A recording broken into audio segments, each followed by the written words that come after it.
কেমন আছে সবাই?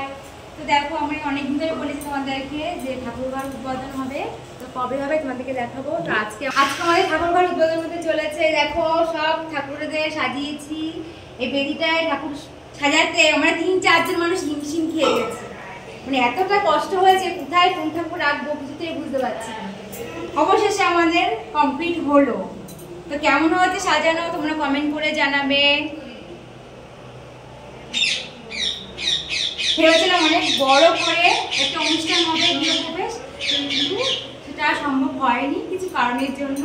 তো আজকে আমার শ্বশুরের বাৎসরিক কাজ, তো ভেবেলাম আজকেই একটা ছোট করে রাত্রেবেলা গীতা পাঠ হবে, ওই জন্য আজকেই আমরা ঠাকুরঘর উদ্বোধন করেছি। এখানে আরতি হবে। তো চলো পরের ভিডিওতে দেখা যাবে তোমাদের।